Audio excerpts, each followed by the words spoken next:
Assalamualaikum warahmatullahi wabarakatuh. Halo anak-anak hebat, berjumpa lagi dengan Ibu. Bagaimana kabar kalian semua hari ini? Semoga semuanya selalu sehat ya. Baik, sebelum kita mulai belajar pada hari ini, alangkah baiknya kita berdoa terlebih dahulu supaya kita diberikan kemudahan dan kelancaran dalam proses pembelajaran hari ini. Mari kita ucapkan basmalah bersama-sama. Bismillahirrohmanirrohim. Amin. Baik, jadi jika kemarin kita sudah belajar di bab 4 tentang cinta Indonesia, jadi pada hari ini kita akan belajar di bab 5, yaitu tentang menjadi warga dunia. Apakah kalian sudah siap untuk belajar pada hari ini? Oke, kalau gitu yuk kita mulai. Sebelumnya, coba kalian amati gambar yang ada di layar. Menurut kalian, kegiatan apa saja yang sedang berlangsung di dalam gambar tersebut? Dan juga perangkat apa saja yang kalian kenal? Bisa disebutkan? Oke, betul sekali. Nah, jadi beberapa kegiatan yang sedang berlangsung di gambar tersebut, yaitu ada yang sedang bermain media sosial, ada yang sedang berfoto, ada yang sedang belajar, ada yang sedang bermain game juga, dan juga ada yang sedang menonton video. Nah, untuk perangkat yang sedang digunakan, itu ada yang menggunakan handphone, ada yang menggunakan laptop, ada yang menggunakan tablet, dan juga ada yang menggunakan komputer. Nah, jadi anak-anak, hari ini kita akan belajar tentang bagaimana menjadi warga dunia yang dapat memanfaatkan teknologi sebagai sumber informasi. Sudah siap belajar semuanya untuk hari ini? Oke, nah beberapa subbahasa yang akan kita bahas di dalam video kali ini yaitu ada kosakata yang berhubungan dengan teknologi, lalu ada singkatan dan akronim, lalu ada fakta dan opini, dan ada juga iklan karena masih berkaitan dengan fakta dan opini, lalu ada surel atau surat elektronik, dan yang terakhir kita juga akan belajar tentang apa itu teks eksplanasi.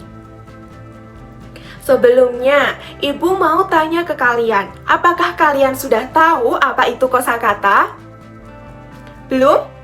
Oke, tidak apa-apa. Kalau gitu, Ibu jelaskan terlebih dahulu ya apa itu kosakata. Nah, jadi menurut Kamus Besar Bahasa Indonesia, kosakata itu merupakan perbendaharaan kata. Kosakata merupakan kumpulan kata yang dikenali atau dimiliki oleh seseorang. Sehingga kosakata setiap orang itu tidak sama, karena setiap orang kan pasti memiliki pengalaman dan juga pengetahuan yang berbeda-beda. Nah, kata-kata ini digunakan untuk berkomunikasi baik secara lisan maupun tulisan. Seseorang yang mempunyai banyak kosakata akan mendapatkan banyak keuntungan. Di antaranya yaitu dapat membantu memahami sebuah bacaan atau informasi dan juga bisa menyampaikannya dengan mudah secara lisan maupun tulisan. Selain itu, dengan mempunyai banyak kosakata akan mempermudah dalam berkomunikasi sekaligus mendeskripsikan sesuatu. Bagaimana? Apakah bisa dipahami? Oke, bisa ya. Sekarang kita lanjut. Di sini Ibu ada sebuah paragraf yang berjudul pengalaman belajar daring. Nah, dari teks ini kita akan memperoleh beberapa kosakata baru yang berhubungan dengan teknologi. Jadi, mari kita baca bersama-sama. Pengalaman belajar daring. Di Indonesia, belajar dari rumah atau BDR secara daring dimulai sejak tanggal 16 Maret 2020. Selama BDR ini, Bapak dan Ibu guru memberi tugas melalui ragam aplikasi komunikasi berbasis internet digital, bahkan melalui media sosial. Kita dapat mengerjakan tugas-tugas yang diberikan di rumah saja. Untuk itu, perkakas teknologi seperti komputer, laptop, dan ponsel menjadi penting, terutama jaringan internet yang stabil. Nah, jika kalian amati di dalam teks ini terdapat beberapa kata yang digarisbawahi. Nah, kata yang digarisbawahi ini merupakan kosakata baru yang kita dapat yang berhubungan dengan teknologi, yaitu ada kata daring, perkakas, laptop, ponsel, dan juga internet. Sekarang kita bahas satu persatu ya untuk penjelasannya. Yang pertama yaitu ada daring, artinya dalam jaringan atau terhubung melalui jejaring komputer dan internet. Lalu yang kedua ada perkakas, yaitu segala sesuatu yang dapat dipakai sebagai alat. Lalu yang ketiga ada laptop. Nah, laptop ini merupakan bentuk lebih kecilnya dari komputer, sehingga dapat dibawa-bawa dan dapat ditempatkan di pangkuan pengguna. Lalu yang keempat ada ponsel, yaitu telepon seluler. Pasti kalian sudah tidak asing ya dengan ponsel ini. Lalu yang terakhir yaitu ada internet, yaitu jaringan komunikasi elektronik yang menghubungkan jaringan komputer di seluruh dunia.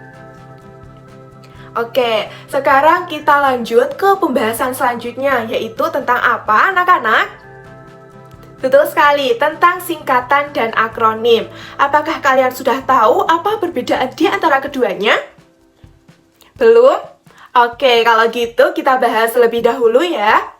Jadi, singkatan dan akronim itu merupakan ringkasan atau kependekan dari kata-kata yang panjang. Nah, keduanya ini bertujuan untuk memudahkan dalam mengingat dan juga menyebutkan dari hal-hal yang dimaksudkan. Yang pertama, singkatan, yaitu merupakan hasil ringkasan yang berupa huruf atau gabungan huruf. Sementara akronim itu merupakan kependekan yang berupa gabungan suku kata yang membentuk kata baru.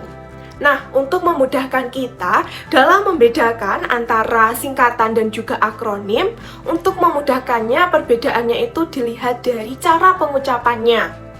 Jadi, singkatan itu cara pengucapannya diucapkan huruf per huruf, sementara akronim cara pengucapannya itu diucapkan sebagai sebuah kata. Sekarang kita lihat dari contohnya ya. Contoh singkatan itu kan SD, sekolah dasar. Itu disebutkan huruf per huruf, S sama D. Sementara contoh akronim, Jateng, Jawa Tengah, itu diucapkannya sebagai sebuah kata, bukan huruf per huruf. Bagaimana? Apakah bisa dipahami sampai sini anak-anak? Oke, masih bisa ya. Sekarang ini adalah latihan kalian. Jadi, silakan kalian cari kepanjangan dari singkatan dan juga akronim yang sudah tertera, yaitu ada singkatan dari SMP, SMA, NKRI, dan juga KTP. Lalu untuk akronimnya ada Jabar, Jatim, Kemdikbud, dan juga Puskesmas. Sekarang kita lanjut ke pembahasan selanjutnya, yaitu tentang fakta dan opini. Nah, jadi fakta ini merupakan keadaan ataupun peristiwa yang benar-benar ada dan benar-benar terjadi. Fakta itu berisi pernyataan yang sulit untuk disanggah. Ciri-ciri kalimat fakta diantaranya yaitu memiliki data akurat, bersifat objektif, dan benar-benar terjadi. Contohnya itu, kucing mempunyai 4 kaki. Ini benar-benar ada kan? Kalian tahu kan kalau kucing itu mempunyai 4 kaki? Nah, jadi itu kenapa alasannya kucing mempunyai 4 kaki ini merupakan kalimat fakta. Lalu kalimat yang kedua, matahari terbit di timur dan terbenam di barat. Nah, kalimat ini juga merupakan fakta karena benar-benar terjadi. Matahari itu benar-benar terbit di timur dan terbenam di barat. Lalu kebalikan dari fakta yaitu opini, itu merupakan pendapat ataupun pemikiran dari seseorang. Beberapa cirinya itu mengandung pendapat pribadi, bersifat subjektif, dan memiliki kata yang bersifat relatif. Kata yang bersifat relatif itu contohnya seperti apa, Bu? Contoh kata yang bersifat relatif itu yaitu paling dan biasanya. Jadi ketika sebuah kalimat mengandung kata relatif ini, maka kemungkinan besar kalimat tersebut merupakan kalimat opini. Di sini Ibu berikan contoh itu, memelihara kucing itu menyenangkan. Matahari terbenam di pantai terlihat sangat indah. Nah, dari kedua contoh kalimat opini ini ada unsur subjektivitasnya, karena tidak semua orang menganggap bahwa memelihara kucing itu menyenangkan, karena ada juga orang yang takut dengan kucing. Nah, dari sini apakah bisa dipahami perbedaan dari kalimat fakta dan opini, anak-anak? Oke, selanjutnya kita membahas tentang iklan. Kenapa iklan? Karena di dalam iklan itu memuat kalimat fakta dan juga kalimat opini. Nah, jadi teks iklan merupakan teks yang bertujuan mendorong atau membujuk khalayak untuk membeli produk atau jasa yang ditawarkan. Kalian pasti sering kan melihat sebuah iklan-iklan itu. Jadi iklan itu bertujuan untuk membujuk penonton ataupun khalayak itu untuk membeli produk ataupun jasa yang sedang ditawarkan. Nah, di dalam iklan ini berisi fakta, informasi tentang produk yang mereka tawarkan, dan juga berisi kalimat opini dengan tujuan untuk menarik perhatian pembaca. Nah, beberapa ciri dari kalimat iklan yaitu informatif, komunikatif, menggunakan bahasa yang singkat, dan menggunakan gambar yang menarik. Nah, sekarang tugas kalian, silahkan amati keempat iklan tersebut. Lalu coba kalian tentukan kira-kira mana nih yang merupakan kalimat fakta dan mana yang merupakan kalimat opini dari keempat iklan tersebut.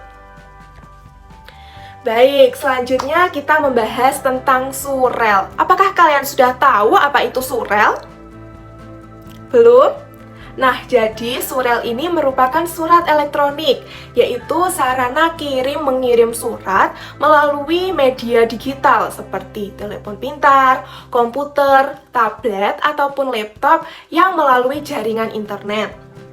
Nah, beberapa fungsi dari surel ini yaitu yang pertama, mengirim dan berbalas pesan dengan mudah. Lalu yang kedua, mengirim pesan dengan dapat melampirkan teks, gambar, audio, dan juga video. Jadi, dengan menggunakan surat elektronik ini, kita bisa mengirim pesan dengan menyertakan beberapa dokumen. Surel berfungsi sebagai media komunikasi secara tertulis yang murah, mudah, dan tentunya cepat. Baik, yang terakhir kita akan membahas tentang apa itu teks eksplanasi. Jadi, teks eksplanasi adalah tulisan yang menjelaskan proses dan penyebab terjadinya suatu fenomena atau peristiwa. Fenomena yang dijelaskan dalam teks eksplanasi bisa berupa fenomena alam, budaya, sosial, bahkan ilmu pengetahuan. Teks eksplanasi ini bertujuan untuk menjelaskan secara jelas mengenai proses yang terjadi pada suatu fenomena. Teks ini juga memberikan alasan penyebab peristiwa itu terjadi dengan bahasa yang sederhana dan mudah dipengerti oleh pembaca. Nah, untuk strukturnya itu ada 3. Yang pertama, pernyataan umum, yaitu berisi pernyataan tentang hal yang sedang dibahas. Lalu yang kedua, deretan penjelas, yaitu sederet informasi mengenai hal yang sedang dibahas. Deretan penjelas ini bisa berupa informasi yang lebih mendetail dan juga mendukung pernyataan umum. Lalu yang terakhir yaitu simpulan, merupakan hasil akhir dari pembahasan yang ada pada pernyataan umum dan deretan penjelas. Nah, untuk tugas kalian, silahkan menulis sebuah teks eksplanasi dengan topik fenomena alam. Untuk formatnya sudah Ibu sediakan, jadi kalian tinggal mengisinya. Kalian juga bisa menambahkan gambar atau ilustrasi untuk menambah supaya tulisan kalian itu terlihat lebih menarik. Dan juga jangan lupa cantumkan sumbernya. Oke, sudah selesai pembelajaran kita pada hari ini. Sebelum menutupnya, mari kita ulang terlebih dahulu. Pada hari ini kita sudah belajar tentang apa saja. Oke, jadi yang pertama kita tadi sudah belajar tentang apa? Betul, jadi kita tadi sudah belajar tentang kosakata yang berhubungan dengan teknologi. Lalu yang kedua, kita juga sudah belajar tentang singkatan dan akronim. Yang ketiga, belajar tentang apa tadi? Fakta dan opini, betul sekali. Lalu tentang iklan yang masih berkaitan dengan fakta dan opini. Lalu yang kelima tentang apa? Surel atau surat elektronik. Dan yang terakhir, betul, kita juga membahas tentang teks eksplanasi.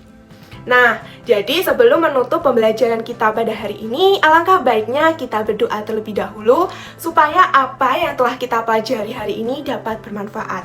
Mari mengucapkan hamdalah bersama-sama. Alhamdulillahirabbil alamin. Dan untuk pembelajaran selanjutnya kita masuk bab baru yaitu di bab 6. Jadi jangan lupa dipelajari ya anak-anak. Baik, sekian dari Ibu. Terima kasih atas perhatiannya. Sampai jumpa di pertemuan selanjutnya. Wassalamualaikum warahmatullahi wabarakatuh.